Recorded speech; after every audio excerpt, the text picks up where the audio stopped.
Recently social media scroll করতে করতে আমার কাছে একটা ভিডিও আসলো যে দীপিকা দি মানে রন্দার দিদি রন্দার গায়ে হাত তুলেছে। এমনকি রন্দা বলেওছে যে দেখো তোমরা, এরকমটা শুধু আজকে না, আগেও করেছে। তো চলো সেটা নিয়ে দীপিকা দি একটা ভিডিও করেছে, সেটাও তোমরা দেখো। শুধু একটা কথা শুনলে তো হয় না, দীপিকাদির ভিডিওটা দেখো তোমরা।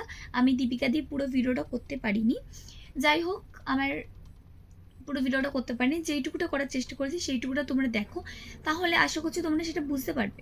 একটা ভিডিও অলরেডি দেখে ফেলেছো, তো ওইটুকু ভিডিও দেখে আমার মনে হয় না কিছু বোঝা যায়, তাই আমি তোমাদেরকে কিছু বলতে চাই।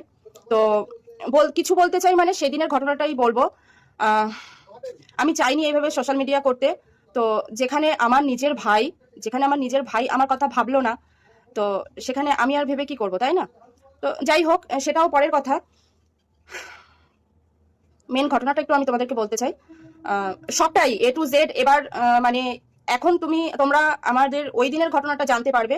তারপরে তোমাদের আমার মনে হয় আমিই পারবো তোমাদের মনের সমস্ত কৌতূহল A to Z প্রথম থেকে শেষ পর্যন্ত, কোথা থেকে ঝামেলার সূত্রপাত, কোথা থেকে কি, আর এদের মধ্যে আমি কতটুকু ইনভলভ, তো সবটাই তোমরা জানতে পারবে। সেটা আমার কাছ থেকে না, এর মধ্যে আমি একটা মাধ্যম রাখবো, সেই মাধ্যম থেকে তোমরা জানতে পারবে। সেটা খবরের চ্যানেল হোক, যাই হোক, সেই মারফতে তোমরা A to Z সবটা জানতে পারবে।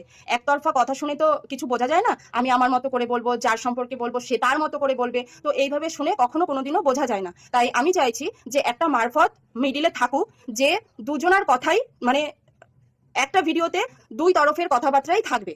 তো এর মধ্যে আমি কতটা ইনভলভ বা কতটা আমি দায়ী বা কতটা কি, সেগুলো তোমরা বুঝতে পারবে। তো সেটা পরের ব্যাপার। এখন যেটা মেন বলার, সেটা হচ্ছে আমি এই দিনের ঘটনাটা বলবো। ভিডিওটা তোমরা ভালো করে দেখলে বুঝতে পারবে যে একটা কথা ওখানে বলা হয়েছে। মানে ক্যামেরাটা তো সাথে সাথে অন করা হয়নি, তার আগে আমাকে ফোর্স করা হয়েছিল যে হ্যাঁ, মানে বিভিন্ন কথা নিয়ে আর কি, কথা কাটাকাটিতে তখন এরকমটাই বলা হয়েছিল যে হ্যাঁ, তোর বর তো ঘুষ পেয়ে চাকরি পেয়েছে।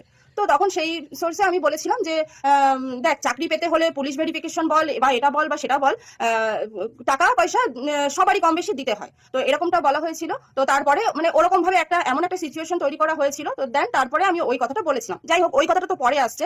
তারপরে আমি কিন্তু উঠে আমি ওর কাছ থেকে ফোনটা নেওয়ার চেষ্টা করছিলাম। তোমরা যদি ওই মারা, যেটা মানে তোমরা দেখছো যে ওখানে আমি নাকি ওকে মারতে চেয়েছি, তো সেখানে তোমরা একটু ভালো করে ভিডিওটা মানে আরেকবার কি 2-4 বার যদি দেখতে পাও, তাহলে তোমরা দেখবে যদি আমার মারারই ইচ্ছা থাকতো, পিছন থেকে তো আমি এসেছি, তাহলে এইভাবে বা মাথা ধরে বা যেভাবে হোক আমি মারতে পারতাম, তাই না? আমি কিন্তু মারিনি, ওর কাছ থেকে ফোনটা নেওয়ার চেষ্টা করেছিলাম। তো এটা হচ্ছে পরের ঘটনা। এবার আমি বলি, প্রথম থেকে যদি তোমাদেরকে ঘটনাটা আমি না বলি, তাহলে তোমরা বুঝতে পারবে না। দিনটা ছিল 2 ফেব্রুয়ারি।